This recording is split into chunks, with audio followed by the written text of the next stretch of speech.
हाय दोस्तों, आप देख रहे हैं इन डार्क नाइट एजे के साथ। आज की यह कहानी एक ऐसी लड़की की है जिसकी अकाल मृत्यु होने के कारण एक खौफनाक चुड़ैल बनी, जिसने अपने हत्यारों पर दर्दनाक कहर ढाया, जिससे उनकी रूह भी कांप उठी।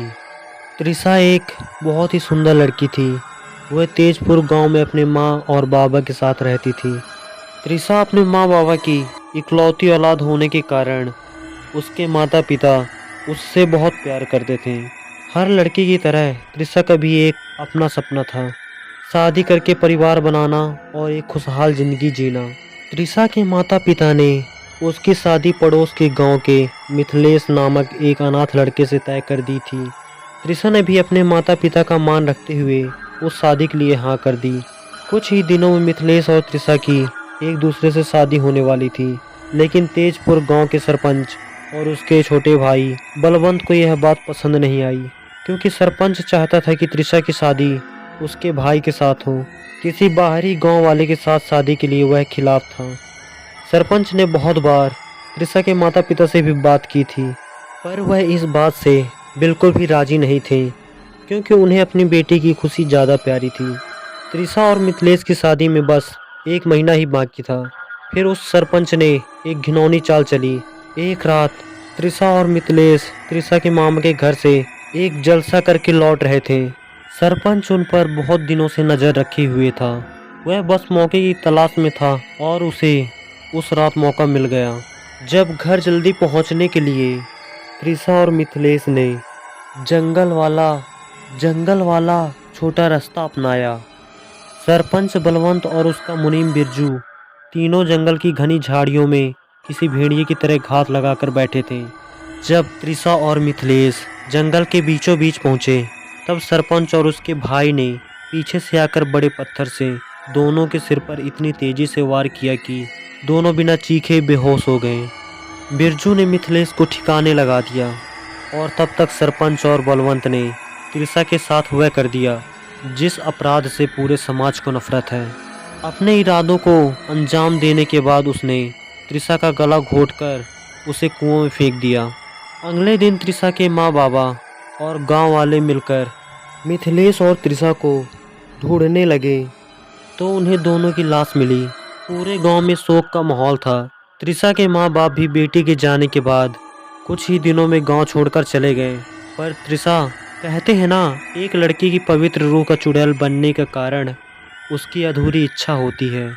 इसीलिए त्रिशा को भी अभी तक मुक्ति नहीं मिली थी। नियति से कहो या बुरी किस्मत से, एक शाम सरपंच बलवंत और बिरजू तीनों शहर के किसी शराब खाने से लौट रहे थे, पर उन्होंने भी जंगल को वही छोटा रास्ता अपनाया।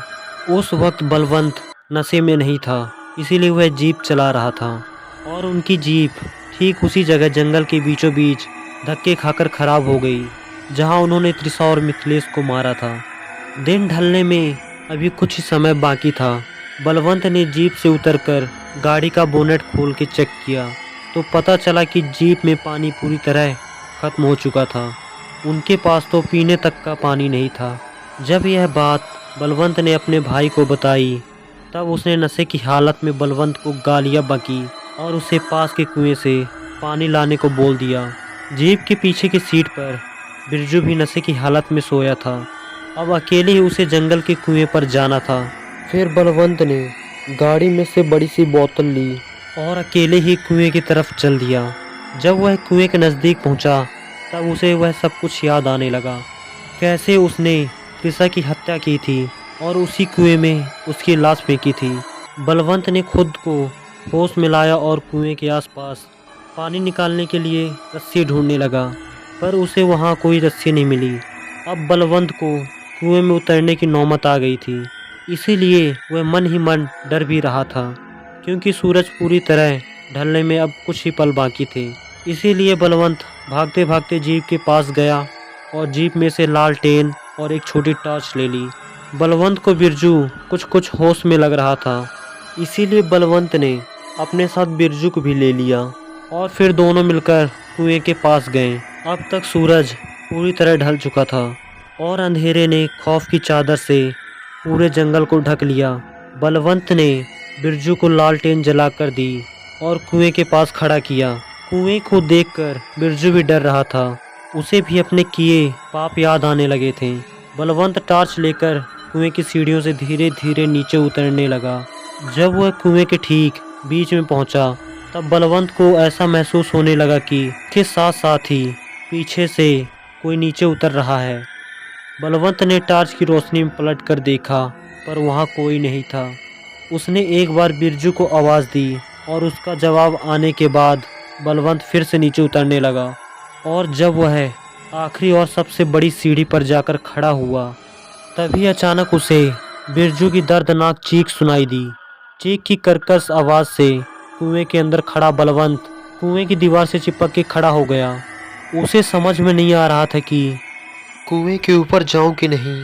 और तभी अचानक तेजी से एक गोल आकार की चीज़ पानी में आकर गिरी।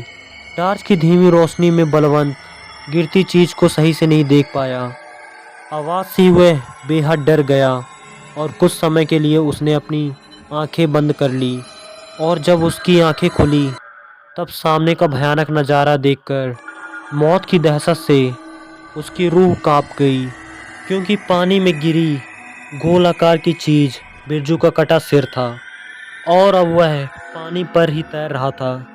कटे सिर की आंखें बलवंत पर ही टिकी थी, इसीलिए बलवंत डर के कारण बिना पानी लिए ही कुएं से बाहर निकल आया। कुएं के बाहर बिरजू के शरीर के टुकड़े थे। वह देखने के बाद बलवंत ने वहां से सरपट दौड़ लगाई। तभी उसके रास्ते में अचानक त्रिशा सामने आ गई। बलवंत त्रिशा को चुड़ैल के रूप में देखकर कांपते हुए ज़मीन पर गिर पड़ा और कहने लगा, मुझे माफ़ कर दो। यह कहते हुए बलवंत गिड़गिड़ाने लगा। मौका देखकर बलवंत चुड़ैल चुड़ैल चिल्लाते हुए जीप तक पहुंचा।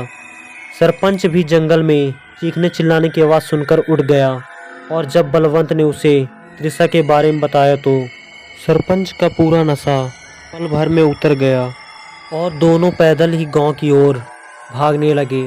टॉर्च अब सरपंच के हाथ में थी। वह आगे और बलवंत पीछे पीछे ही भाग रहा था। अचानक सरपंच को लगा कि वह सिर्फ अकेले ही भाग रहा है, इसीलिए उसने पीछे मुड़कर देखा तो बलवंत अब उसके पीछे नहीं था। उसी वक्त पूरा जंगल बलवंत की चीख से गूंज उठा और सरपंच को एक आवाज़ सुनाई दी, सरपंच, तुझे इतनी आसान मौत नहीं मिलेगी।